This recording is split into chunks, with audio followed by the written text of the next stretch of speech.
Hey guys, I'm DJ from Nations. I'm going to do a quick rundown of the gear that I'm running when I play guitar in Nations.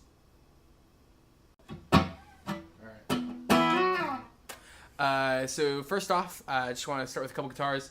We all have a multitude of guitars amongst us, but all kind of revert to our main ones. And for me, actually, my main guitar for a while was a Duesenberg Star Player TV. And this one has been through a lot with me so far. It's currently missing a tone knob and been beaten up. Bought it on Reverb used. Love it. When I got it, I took out the Duesenberg P90 pickups and I replaced them with a set of Lawler Imperials. And I don't know why I did that because I didn't know what they sounded like, but I thought, what the heck? And they sound awesome. And so I really don't know anything about pickups. I just know these sound really good. And yeah, so I play this a lot. And then I swore I'd never buy a Strat. And then one day I showed up to a gig, a guitar broke, and the only available guitar around me was a Strat. I played it, I loved it. So then I got a Strat. And this is a TMG Dover, which is their Strat model, with their, I believe they're like 52 slider single coil pickups or something like that in there. And a flamed maple neck. I think it's a 12. I really don't know much about it. It just plays really nice and it sounds really good. And I'll show you a little bit more about that. But you should definitely check out the TMG guys and the guitars they build because they're rad. So we can move to the amp.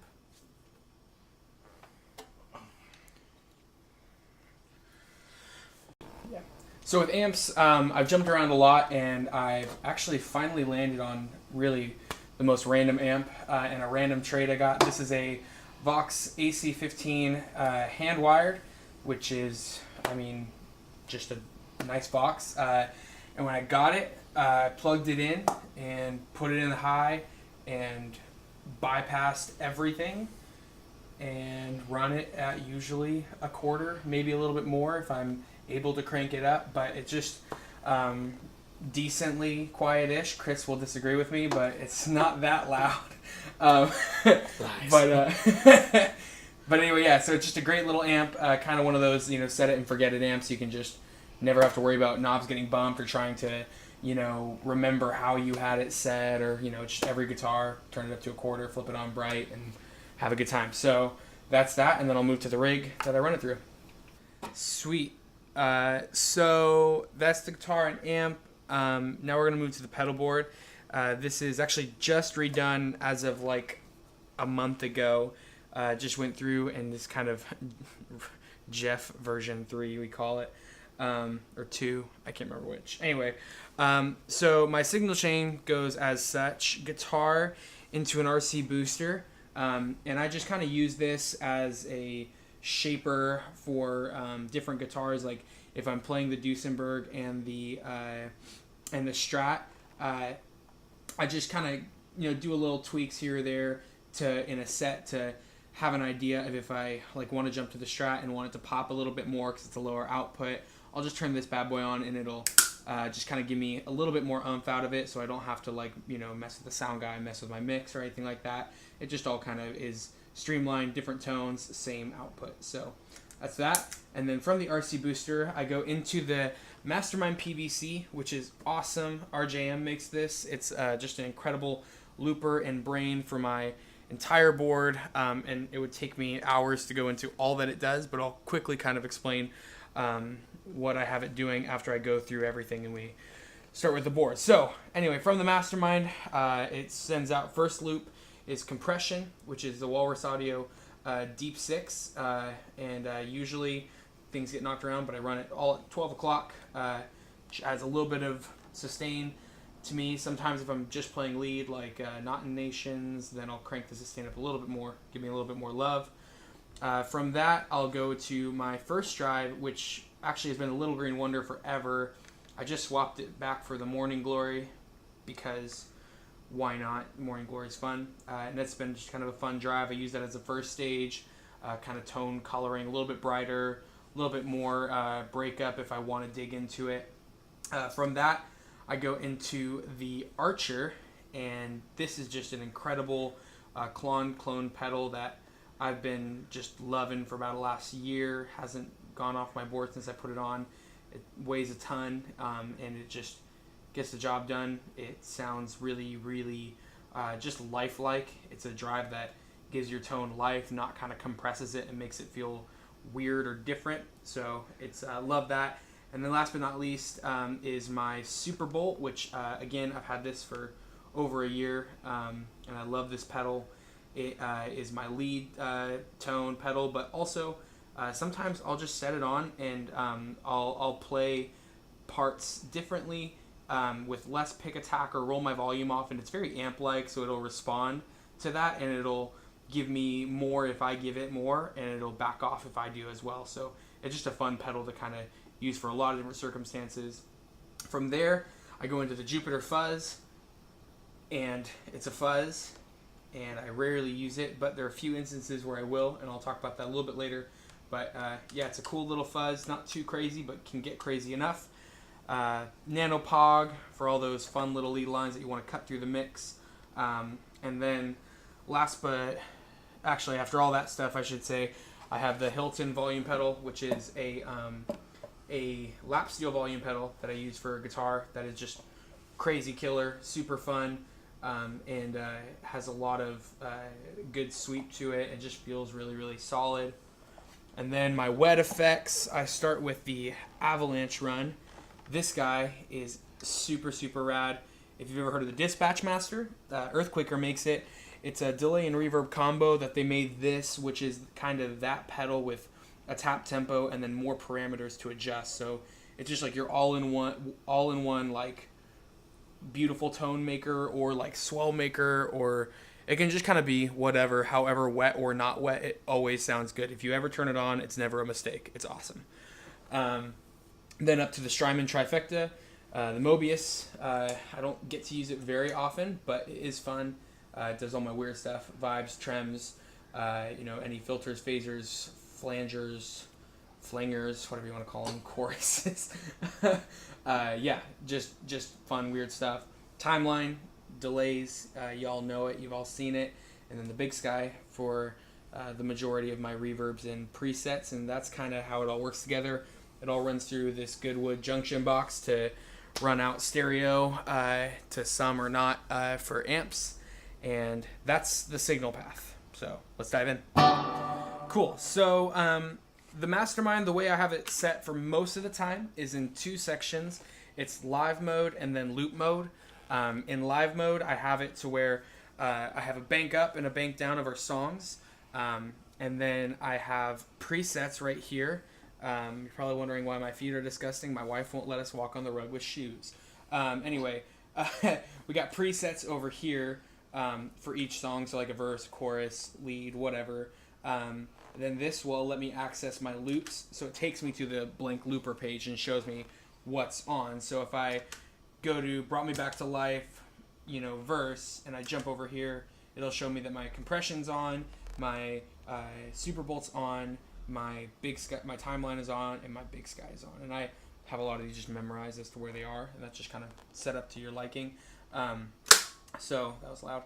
So that, it's got a tuner in it. My tuner ever craps out. Tap tempo to adjust it. But if I jump songs, if you go to the screen, if you go over here, as I jump songs to let's just say we're playing Great Are You Lord, and I hit that, it'll say, okay, you're at 72.5 BPMs, sends that MIDI out to Timeline and everything like that to have it all just jump accordingly to the BPM and so forth. It'll change if I have presets that have different times. So it's just crazy, crazy versatile. And so I don't have time to go into how I have it all set up an exact mapping, but that's kind of what it does. So I'm going to jump over to live loop mode, take everything off, and just kind of show you how each pedal works, how I have it set, and then we'll rock and roll. First up is the deep 6, just that compression. So if I have hit a chord, I do a lot of rhythm with nations, so a lot of what I play is just trying to fill space and make it sound like we're better than we are, or full, or have more people than we have. And so we don't use a lot of tracks, so we try to make it work. So if that's just a chord I'm playing, and as it dies off, I can turn that compression on, and it'll just make it last forever and a day. But I can dig into it, and the way I have it set, it won't take off like crazy. It just...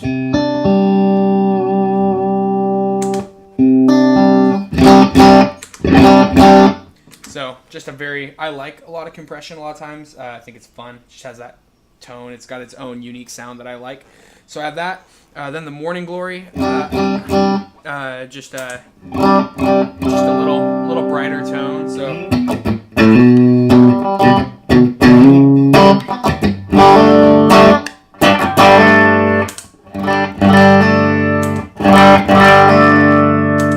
So just really, that's all it is. It's just, a lot of picking stuff. If, we get to a verse, and just want a little bit more oomph out of it.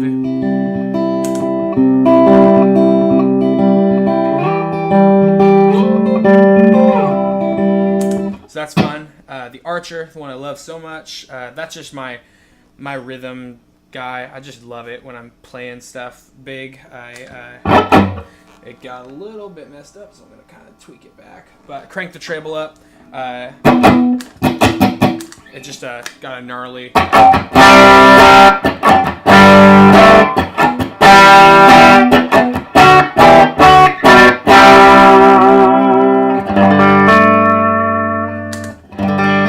So yeah, it's just bright and gives me just crazy... Even like when I'm on like a middle, like... Just a really good growl with no compression. It just lasts forever, sounds super full.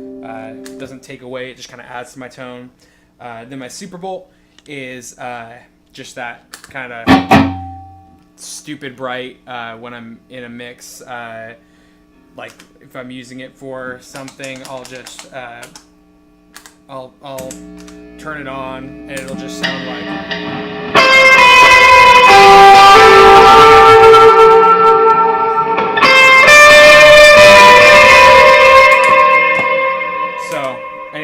You probably are deaf now. Sorry, Chris. But that's the Super Bowl. It's just super, super bright, and I love it. Then the Pog. It's, I change it all the time if I'm playing violin or guitar. Just, just octave generator. You guys know what they are if you've seen them. They're a dime a dozen. Then the Fuzz. I really only use this for power chords. If I'm doing like really big sustained power chords, I'll just kind of like,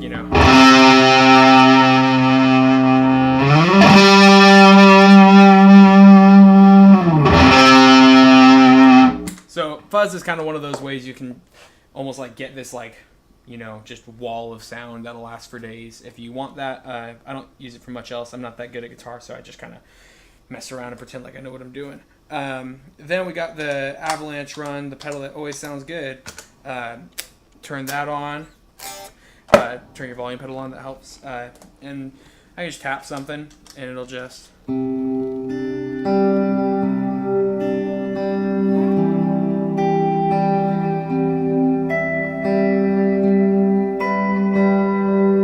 Just a good atmosphere pedal. It'll always make something happen if you're ever in a crunch. That's why I kind of moved it down here in the corner. It's just my fire hydrant or fire extinguisher, break in case of emergency, break in case of pastor keeps praying longer than he should. So then I have the Big Sky. The way I have it set up most of the time is small, medium, big. Plate reverbs are my favorite, so I have a small plate, just kind of, which I guess isn't that small, but for worship it's small. So I have that, and then a bigger, kind of more washy, that'll just kind of trail off. And then my third one is a cloud with kind of a really choppy decay in it, so I can use it for swells, and it'll work. But also give me that kind of tremolo picking sound.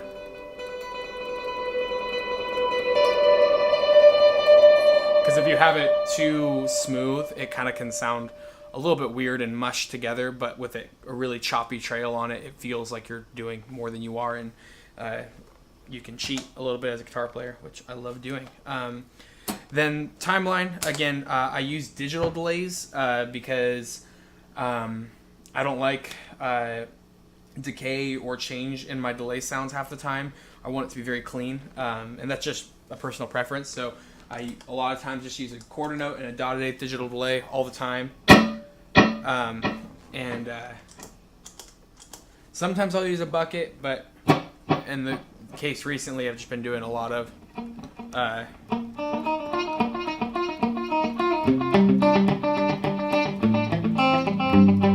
just like super crisp and clean. There's nothing fancy about it. Same thing for that quarter note. Super chill. So those are the delays I use, and then the Mobius I really just use for mostly just trem, kind of like and I'll have it set to a BPM. But sometimes I'll use a little bit of vibe and maybe a chorus. But yeah, that's about it. So I mean, get really 80s on you, but.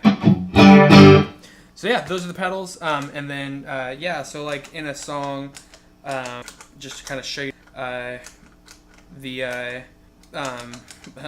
Lion and the Lamb, because everybody knows that one. I have it, kind of have an instrumental at the beginning. Just I mess with my pedals and now it doesn't. So I'll just pretend like that didn't happen. Beat that out. Anyway, so. Now I'll show you guys just a quick little preset of having clean power. Throw the instrumental of Lion and the Lamb and just, Oh, I need to reset this one too because I freaking tweaked them all. Mother! Like, why is this so? Dance, puppet. Dance. Oh my gosh. Now I'm just going to show you a little bit of a song and how right now my preset one for Lion and the Lamb is compression, Superbolt, Pog, Big Sky, Timeline. And so I just kind of gives you that.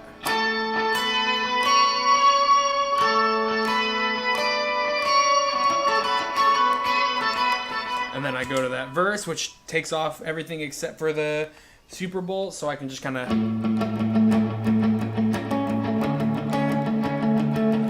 those. And that's about it. So it just allows me to quickly turn on and off a multitude of pedals. So I would highly recommend the RJM to anybody who's looking for a really intense looper. It's fun. But yeah, so, and that's, I run mono most of the time because, well, I don't like to worship, I guess, or something. So that's how everything works. Oh, and then lastly, before I forget, you can sum you can run in parallel or in series, so I can either have the guitar tone run through the looper and then add the effects after, and so it kind of you get that dry signal and wet signal, or in series. I run it in series because that's how I've always played guitar, and so I'm just not brave enough to enter into that world. So that's that. Yep. And then, and lastly, copper piece straps. Buy one. They're cool. I have them for my guitars, so you should too. That's my rig.